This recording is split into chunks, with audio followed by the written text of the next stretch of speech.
सदगुरु कबीर साहिब द्वारा विरचित बीजक ग्रंथ साखी प्रकरण 149 नंबर साखी।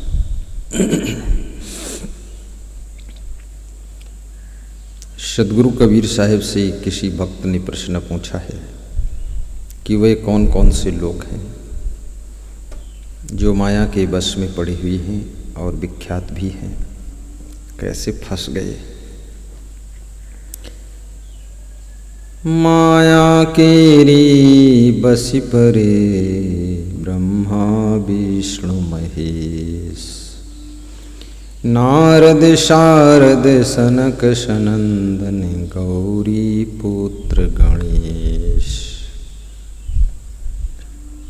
साहब कहते हैं ये मायावी चीज़ें, ये मोह ममता, ये काम वासना,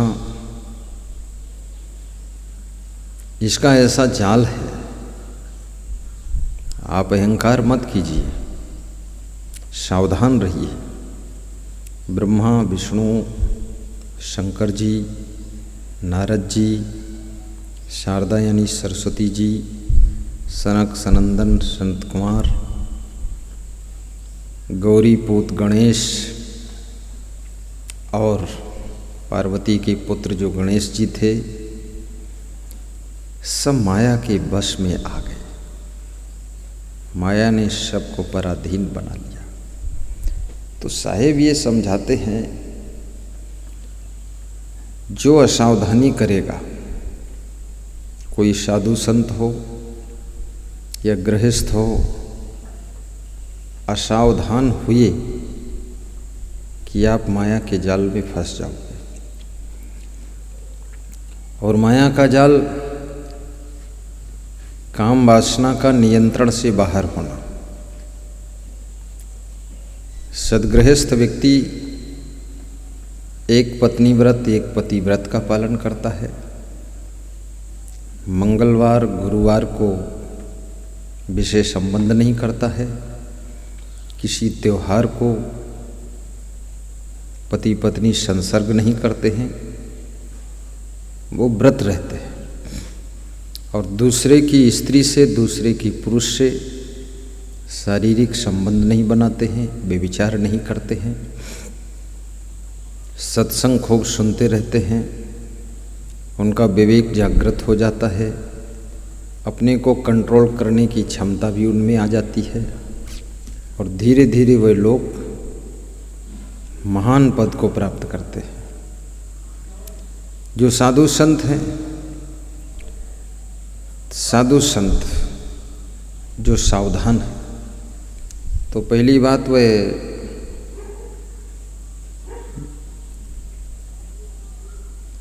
विजाति घट से दूर रहते हैं, अभेद बर्ताव नहीं करते हैं,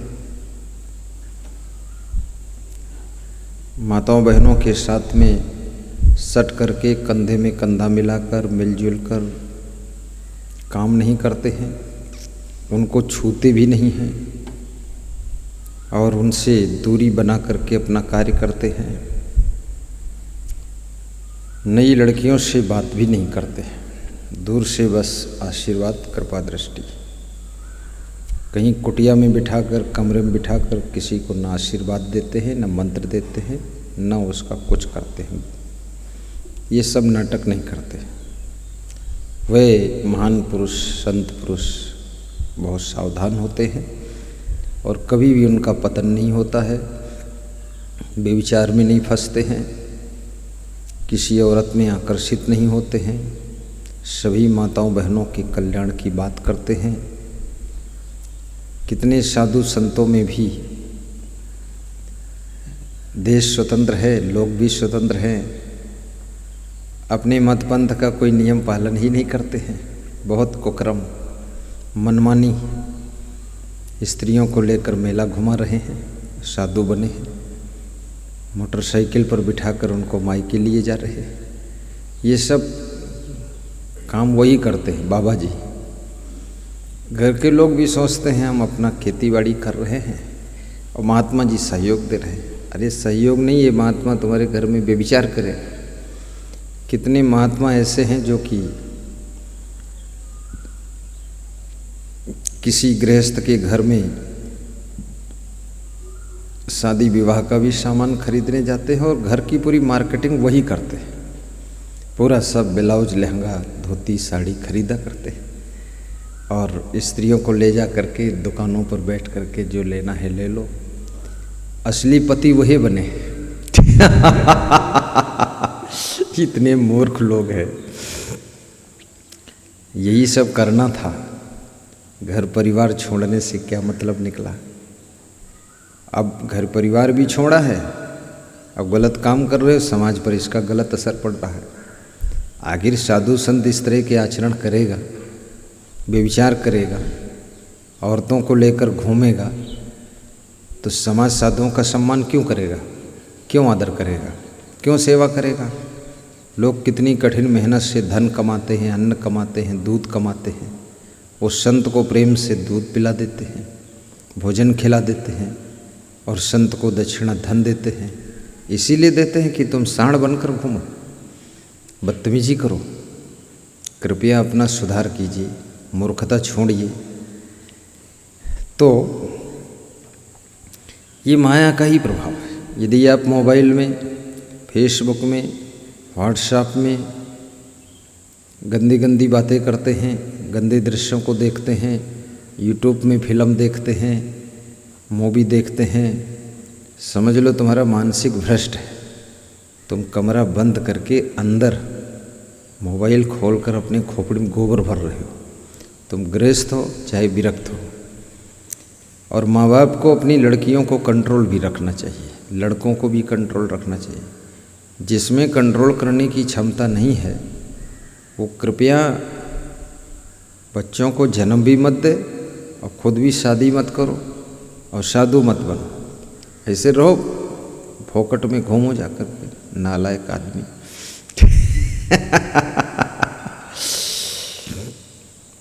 अपनी बेटियों को कंट्रोल में रखो। आज़ाद घुमाओगे, ये बेटियों का आचरण बिगड़ेगा, व्यभिचारिणी बनेंगी, नाम डूबेगा, बेइज्जती होगी, बदनामी होगी। अच्छे लोगों की संगत कीजिए, मोबाइल में, टीवी में प्रवचन सुनिए, डायरेक्ट भी गुरुदेव का प्रवचन सुनिए। और छमक छल्लो बन करके मत जाइए गुरुदेव के पास में। सजनी सज के चलो ससुरे सजनवा करिए प्यार। वहाँ कोई सजनवा पजनवा है ही नहीं। वहाँ तो गुरुदेव है, सादा रहो। ये कितना फैशन करोगे शरीर का। इस शरीर में तो धीरे धीरे बूढ़ा होता जा रहा है, सब समाप्त होने वाला है। ये सब वासना को उत्तेजन करने वाली चीज़ें हैं। तो कबीर साहब समझाते हैं, नारद जी बाल ब्रह्मचारी थे। राजा शील नदी की कन्या विश्वमोहिनी को देख करके उसके साथ विवाह करने का उनका मन हो गया था। इसलिए साधु को किसी की कन्या को भी घूर कर नहीं देखना चाहिए, कोई स्त्रियों से आंख नहीं लड़ाना चाहिए, टकटकी नहीं लगाना चाहिए। और गृहस्थों को भी दूसरे की पत्नी है, बेटी है, बहू है, उनसे बैठ करके आंखें लड़ा करके बात मत कीजिए, गप्पा मत मारिए। अपना नियम स्वयं बना करके रखिए। किसी के घर पे रोज़ बैठने के लिए मत जाइए। रोज़ वहाँ क्यों जाते हो किसी के घर में, क्या काम तुम्हारा बताओ। अपने के घर में किसी को रोज़ बैठने भी मत दीजिए। कोई पुरुष तुम्हारे घर में आता है, पड़ोसी आता है, दूसरे गांव से व्यक्ति आता है, उसको अंदर मत बैठने दो, द्वार पर बिठाओ, स्वागत कर दो, जाए और बता दो 10-15 दिन बाद आना, रोज़ रोज़ मत आना। इससे बदनामी होगी। साफ कह दो, मुँह पर कह दो। और कोई स्त्री के घर तुम खुद भी मत जाओ। उसके घर में घुस के बैठना, उसका पति खेत में काम कर रहा है, ये उपपति है। जैसे उप राष्ट्रपति होता है, ये उपपति है। अंदर घुसे बैठे, न बदनामी का डर, न कलंक का डर।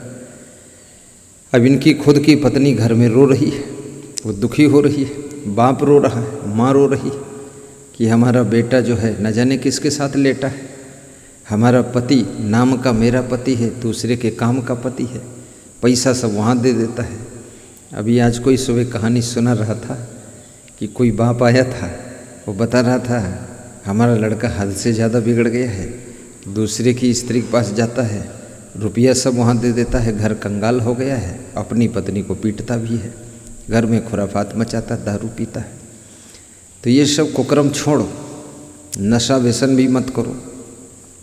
नारद जैसे ज्ञानी लोग जब बिगड़ सकते हैं, मन विचलित हो सकता है। कहने का तात्पर्य आप कुसंग मत कीजिए, कुसंग करोगे तो आपका पतन होगा। कबीर साहब यही समझाते हैं, क्यों ना आप ब्रह्मा विष्णु महेश बन जाओ या नारद सारद सनक सनंदन बन जाओ, आप माया के चक्कर में पड़ जाओगे, विषय भोगों में गिर जाओगे।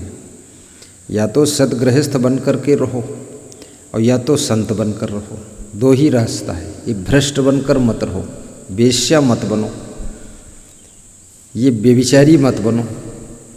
कुकर्म इतना क्यों करते हो? सारी छीछा लेदर मचा रखी है, गांव में गंध मची हुई है और अकल नहीं आ रही तुमको।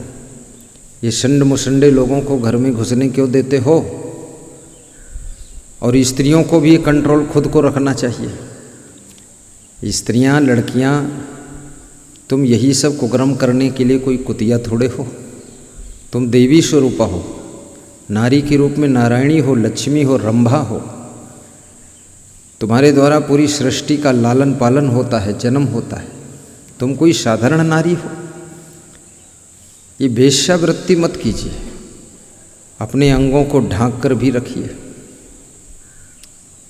और ये हीरो हीरोइन पैसे के लालच में लोगों की वासना को उत्तेजित करने के लिए आप ये नंगा नाच भी मत कीजिए, विवेक कीजिए। पूरा देश विश्व विषय वासना में बर्बाद हो रहा है और तुम गंदे गंदे गीत गा रहे हो, हाय रे, और वैसे गा रहे, मेरी जान उड़ गई, खोपड़ी बच गई, बाल कोई और उखाड़ ले गया, गधा कहीं का। ये सब फालतू बातें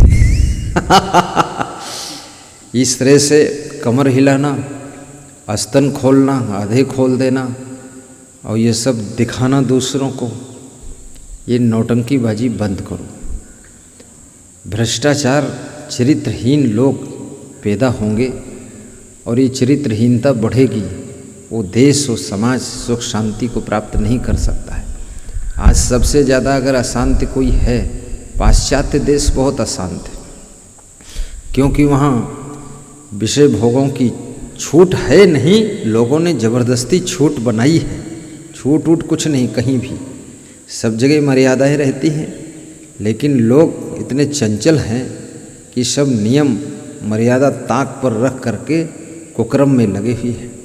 आखिर बूढ़े होकर, जर्जर होकर कहीं मरे पड़े रहते हैं, मार डाले जाते हैं। हत्याएं भी इसी कारण होती हैं। व्यभिचार से ही सब अवगुण पैदा होते हैं। व्यभिचारी आदमी चोरी भी करेगा, व्यभिचारी आदमी दारू भी पिएगा, व्यभिचारी आदमी दूसरे मर्डर भी करेगा, व्यभिचारी आदमी मार पीट करेगा, क्रोध करेगा, लोभ करेगा, लालच करेगा, व्यभिचारी आदमी झूठ भी खूब बोलेगा, व्यभिचारी आदमी अपने घर ही में चोरी करेगा और जिससे व्यभिचार करता है उसको पैसा देगा। ये सब कुकर्म चलेगा। तो उसके लिए कबीर साहब सावधान करते हैं कि देखिए, तुम तो एक साधारण मनुष्य हो, साधारण नारी हो, साधारण पुरुष हो। ये ब्रह्मा विष्णु महेश का मन जब विचलित हो सकता है, तुम कौन हो, किस खेत की मूली हो? कुसंगत से बचो, सत्संग सुनो और सद्ग्रंथों को पढ़ो, कथाकार बनो, प्रवचनकार बनो, लेकिन सावधान रहो। लखीमपुर खीरी में कोई कथाकार आए थे, प्रवचनकार, तो उनके साथ में कथाकारिणी भी आई थी, प्रवचनकारिणी, प्रवचनकार और प्रवचनकारिणी, कथाकार और कथाकारिणी। तो कुछ ऐसी संस्थाएं हैं जिसमें स्त्री पुरुष दोनों साधक साधिका बनते हैं। तो साधक साधिका आए थे प्रवचन सुनाने। प्रवचन सुनाते सुनाते वो जो साधिका थी, कथाकारिणी थी, वो कथाकारिणी के बजाय व्यभिचारिणी थी। तो किसी श्रोता के साथ भाग गई। तो जो कथाकार था, पुरुष साधक, वो 2-3 दिन ढूंढता रहा कि वो हमारे साथ वाली साधिका कहाँ गई है। 3 दिन बाद पता चला एक श्रोता भी गायब है, भगत भगत को लेकर भाग गई। आई थी प्रवचन सुनाने की त्याग से रहना, खुद ही भोग भोग रही हैं। हो गवा प्रवचन पूरा, कल्याण सबका कर दे। ऐसी छीछा लेदर मची बदनामी भय। जो भी 200-400 लोग कथा सुने आ रहे हैं वो ये व्यथा देख के हैं उनकी श्रद्धा खत्म हो गई। अरे जब मन नहीं रुकता है क्यों साधिका बनी हो? जब मन नहीं रुकता है क्यों साधक बनते हो? तुम्हारा मन जब कुत्ता है, कुतिया जैसा मन है, तो जाकर संसार में शादी कर लो, वहाँ रहो। यहाँ झूठा मान सम्मान लूट रहे हो, प्रतिष्ठा लूट रहे हो, हराम का खा रहे हो, पूड़ी भंडारा कर रहे हो। भंडारा नहीं, भंडाफोर हुई जी तुम्हारी। मत करो, दुनिया को बेवकूफ़ मत बनाओ। शुद्ध अगर त्याग वैराग्य से रह सकते हो तभी। अब कथाकार प्रवचनकार को तो ज़्यादा सावधान रहना चाहिए, क्योंकि इनके सामने नर नारियों के झुंड इकट्ठे होते हैं। अब उसी में खूब भजन गाते हैं, मेरा मन नहीं लग रहा है।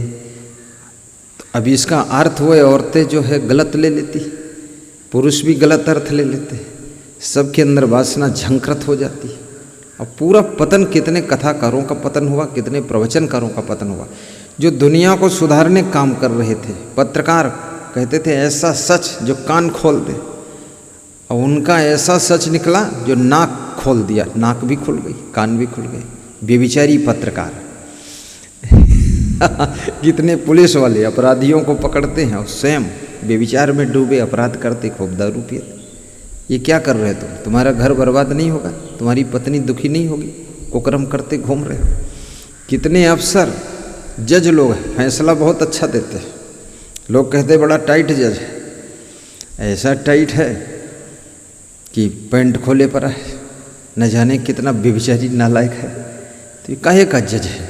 बेविचार में पकड़ा गया। सुप्रीम कोर्ट के जज बनो, चाहे हाई कोर्ट के बनो, चाहे सिविल कोर्ट के बनो।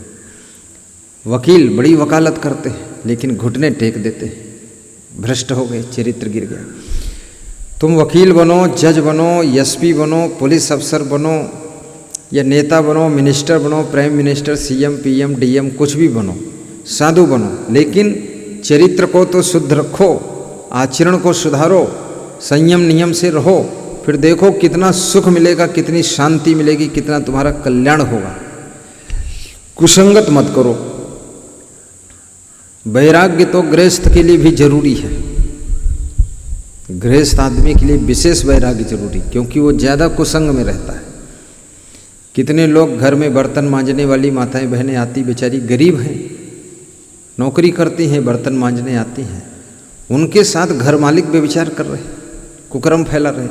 घर में नौकर आता काम करने के लिए, उसके साथ घर की औरतें व्यभिचार में लगी। न जाने कितना भ्रष्टता कुकर्म बढ़ा हुआ है, खोपड़ी में सब पाप ही भरा हुआ है। ये सब कहानियाँ मुझको पता नहीं थी, लेकिन लोग धीरे धीरे जितना सुनाते जाते हैं उतना मैं सुनाता जाता हूँ, समझता जाता हूँ कि ऐसा भी कुकर्म लोग करते हैं। अरे बर्तन मांजने वाली माता बहन गरीब घर की है, बेचारी सोचती है अगर नहीं इनके मन का करोगे, कुकर्म नहीं करवाओगे तो ये नौकरी से छुड़ा देंगे और हम कहाँ मारे मारे घूमेंगे। तो वो भी धीरे धीरे व्यभिचारिणी हो जाती है, और व्यभिचार कर करके वो घर भी बर्बाद हुआ, उधर नौकरानी का भी बर्बाद, नौकर का घर बर्बाद, और मालिक का घर बर्बाद, और सब कलेश स्टार्ट। कितनी नौकरानी घर में गई काम करने, नौकरानी बन गई रानी, नौकरानी बनी रानी, पटरानी, महारानी, और जो पहले से थी रानी उसको हुई हैरानी कि ये हो क्या गया। वो मर गई उसी कोह कोह करके टेंशन में। और कितने लोग फिर ऐसा उत्पात खुराफात हुआ है, ऐसी बात बढ़ी है, खूब जहर पिए हैं, आत्महत्या किए हैं, रिवॉल्वर से गोली मारे हैं, और कहा ये महाराज थे, वो महाराज थे। काहे के महाराज, काहे के महाराज जी? जब तुम अपने आप को कंट्रोल नहीं कर सकते हो, आत्महत्या कर रहे हो, आत्महत्या तो करोगे ही, मुँह दिखाने लायक रहे ही नहीं। और ऐसा चक्रव्यूह फंस गया विषय जाल का। अब बेशरम बन करके जियो या तो मरो। तो ये सब कुकर्म नहीं करना चाहिए। चाहे आप जहाँ रहें, जो भी कार्य करें, लेकिन चरित्रवान बन करके करें तो आपकी उन्नति होगी, आपका विकास होगा। वो साहेब समझाते हैं, माया केरी बसी परे ब्रह्मा विष्णु महेश। नारद सारद सनक सनंदन गौरी पुत्र गणेश। बोलिए सदगुरु कबीर साहब की जय।